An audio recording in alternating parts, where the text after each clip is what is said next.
Okay, hi everyone. It's Wednesday evening, just getting ready for class tomorrow. So today you guys are looking at the volume of a sphere. But to start off, using your formula sheet, I'd like you guys to try finding the volume of those four solids. So ideally at this point, we are fairly comfortable. Let's just make sure we are finding volume. So you can pause this video, take a few minutes, try these warm-up questions, and then you can come on back and we'll take these up.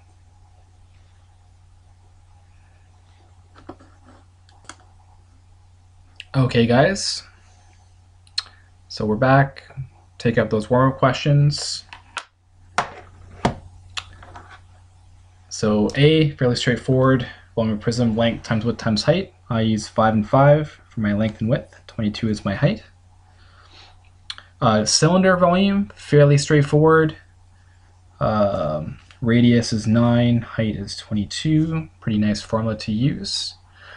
Focusing on volume today, because we only will be doing the volume of cones and the volume of spheres. So that's why the last couple of days are so volume heavy. Triangular prism, I found the area of the base, the triangle base first. 35 times 10 divided by 2, because it's a triangle, 175. And then for any prism, you can do area base times the height of the prism, which is 50.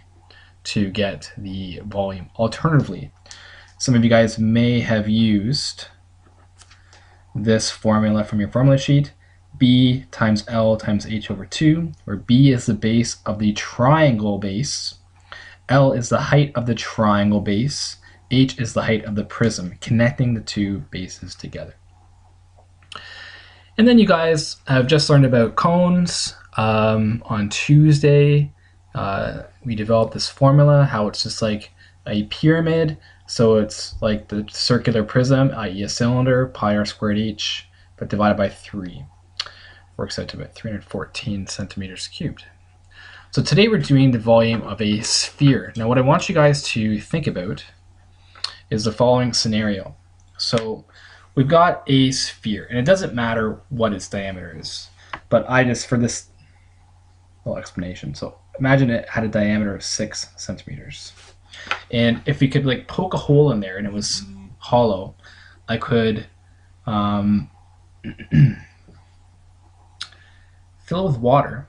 And then we're going to pour it into a cylinder, but not just any cylinder, a cylinder with the exact same diameter. So if I picked up this sphere and put it in the cylinder, it would just fit perfectly.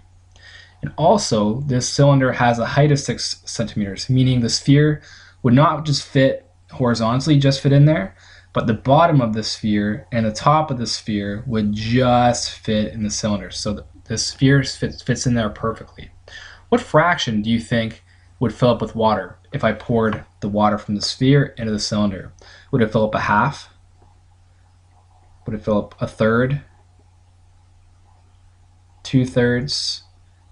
3/4? I'm just putting out some possibilities. So what fraction do you think it would fill up? So quickly make a prediction. What do you think? And you guys are going to watch a YouTube video that I'll actually just capture on my screen here. You don't have to replay anything. On doing this actual demonstration with an actual sphere and an actual cylinder. We'll see what fraction it takes up, and we'll use that to motivate where the volume of a sphere comes from. So hopefully you've made your prediction, and here is the video.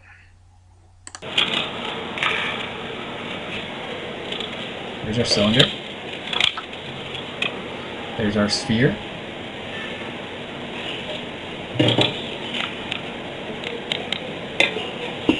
Same diameter, fits perfectly. And notice the heights are the same as well. I didn't make this, by the way. I'm just stealing it.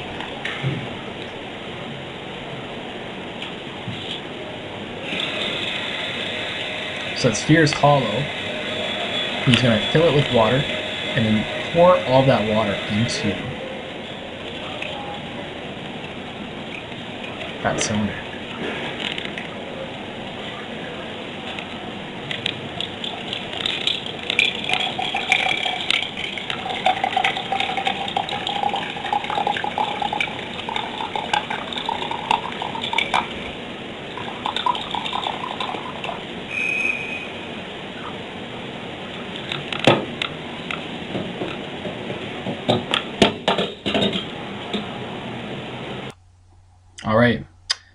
And we saw that, if I can even just back up a little bit, let me watch that. Just pause it right there.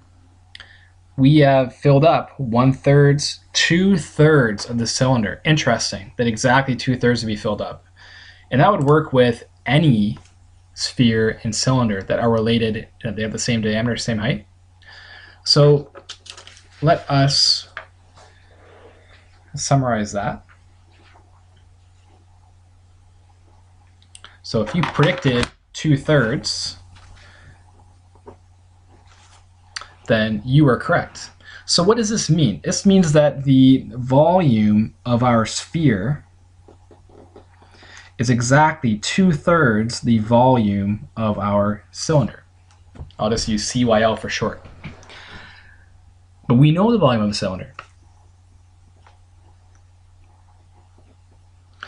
Volume of a cylinder is pi r squared h. So that is a formula for the volume of a sphere in terms of the radius of the sphere and the height of the sphere. Now, the height of the sphere is really just its diameter, right? Like if I could go back to our first page, for our sphere here, this guy had a radius of 3 centimeters because the diameter is 6. But the height is just the same as the diameter. So the height is 6 centimeters twice the radius. That's the key, because the height is the same as the diameter for a sphere.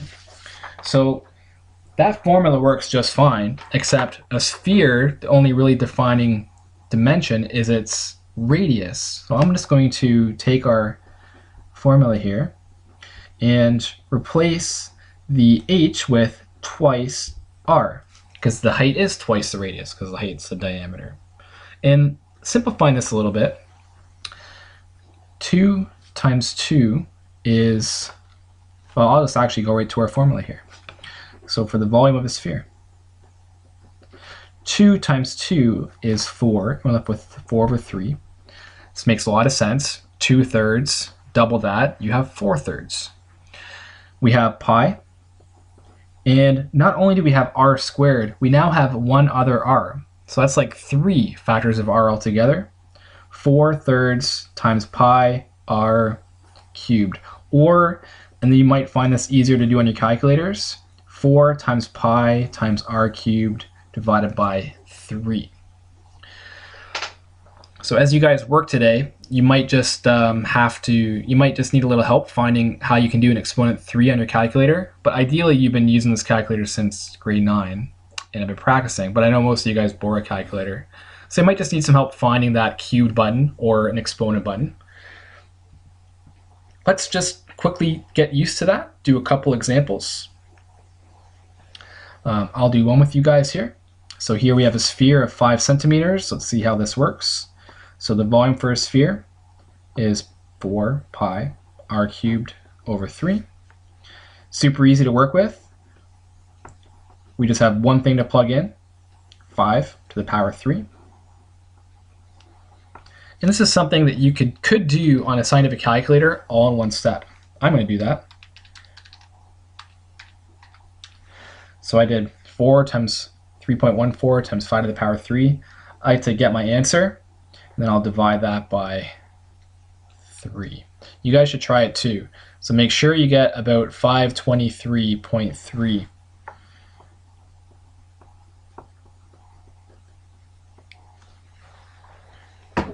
So give that a go. You guys try B and then C as well. I'm going to pause this video for the moment while you guys try B and C. And in a few minutes, you guys can unpause the video and see how you did. And I'm sure you'll find that volume of a sphere, it's not too bad. It's a pretty nice formula to use. Hopefully in this lesson, we kind of explained well where the formula comes from, so you just don't see it out of thin air. We actually showed why it is what it is. And yeah, you'll do a bit of practice. So you can pause the video I'm going to pause my recording and do B and C, and then you guys can unpause it and check your answers. Okay guys, and we're back with the solutions to B and C. So B, nothing really crazy new, plugging in R equals 30. And don't be alarmed that that volume is so big. Because the radius was given in millimeters, 113,000 millimeters cubed isn't that big when you consider how small a millimeter is. Like it's like almost like not a grain of sand, but the tiniest tiny little pebble. And I just drew a little 3D cube there, but you can hardly see it. So 113,000 of them isn't that big actually. And for C, I drew that cylinder with a diameter of 10, height of 10, and then drew that sphere fitting perfectly in. That sphere that fits perfectly in would have a radius of 5 meters, just like our demonstration. And actually, that's the same calculation as an A. We get the same numerical result. It would just be meters cubed. So make sure before you get some practice done that you clear up any issues you have, go over any of the examples we did, and make sure things are good. Now, I'm not going to leave you guys hanging as far as how my little boy is doing. So I'm going to show you guys a picture. His name is Bryden Ray Patrick Smith, and he's doing just fine. Here is a picture of the little guy right here. And I'm sure you guys will see a lot more pictures over the coming weeks. All right. Now, my wife went through a difficult time bringing that boy into this world, and I am coming back from the hospital just to get things ready for you guys. So the least you could do is work hard today, okay? That's the very least you could do. Make this all not in vain for when I come see you guys on Friday, because I will be back on Friday. And on Friday, we'll take the time to see how things went. We'll assess a few things, and we'll make sure we won't move on until we clear up any issues, if there are any. Okay, so work hard, guys. Looking forward to seeing you guys soon.